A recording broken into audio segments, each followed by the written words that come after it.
Stormy skies, stormy weather in some parts of southern Colorado as we go through this afternoon. Not really in the Springs, but as you can see from Springfield with our new Viero wireless cameras south of town, you can see some of those dark clouds off in the distance. And once again, the live HD Doppler radar shows us that those dark clouds are giving us some showers and thunderstorms, especially in that southeastern corner of the state. Watch out on 160 and also on 287 coming out of Springfield, heading down into northwestern Oklahoma, down towards Campo and Gobbler's Knob, and over towards Kim on 160 as you go through the next hour or so until those storms make their way into western portions of Kansas. As we look at our live HD Doppler radar, what else you see? Everything else that you see is false at this point, but there are some real showers south of Trinidad down towards the Raton Pass. That's about the only two games in town that we're really tracking as we go through this evening.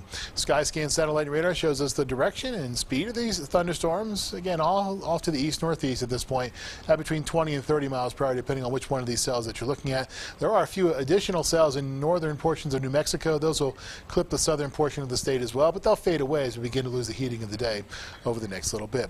With a Phil Long Kia camera, we see that there are no clouds nowhere in Colorado Springs. From Motor City, 81 degrees is the temperature.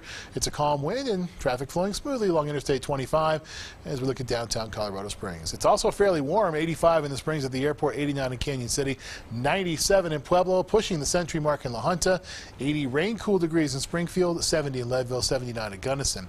As we look at our Skycast now through the rest of our evening and into our early Sunday morning, not much happening once those showers and storms fade away as you lose the heating of the day.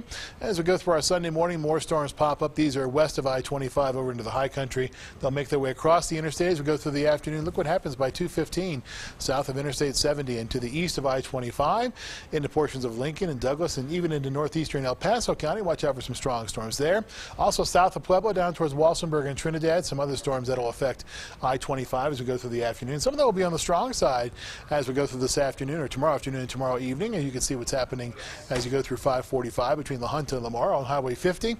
And there's also some activity in western Kansas by 9 o'clock as it all continues to push off to the east. A similar direction and speed to what we've seen today, but the number of storms will be higher than it was this afternoon. Storm tracker for tomorrow, marginal risk according to the Storm Prediction Center for the areas in the green, which is the northeastern corner of our KRDO News Channel 13 area, including along I-70 between Lyman and Burlington. The main threats are once again hail and strong winds. Skycast precipitation, there will be some to deal with.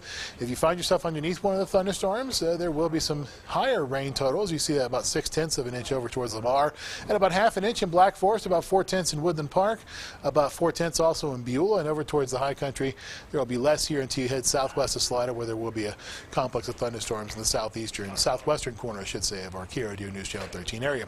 61 for the Springs for tonight, 64 in Canyon City, 63 in Pueblo, middle 60s in the plains, 40s and 50s up in the mountains.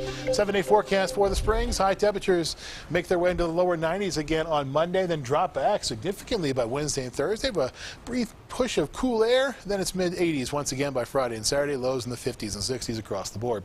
7-day forecast for Pueblo. You push the century mark for a couple of days running, then you make your way down to the middle 80s on Wednesday and Thursday, back to the lower 90s Friday and Saturday. Canyon City, your temperature is sitting in the lower 90s for the next couple of days, and it's upper 70s by Wednesday, back to the lower 90s as we start next weekend. And in Teller County, mid to upper 70s all the way into Wednesday, then it's upper 60s. Good chance for showers and storms tomorrow in Teller County. Then it begins to drop off as we go through the rest of the forecast. All right. Something you'll be tracking tomorrow, too. Jay, thanks so much. Thank you, Jay. Josh is here with Sports Now. Cargo is red hot. Red hot for the Rockies, huh? Hopefully, can get the Rockies some wins.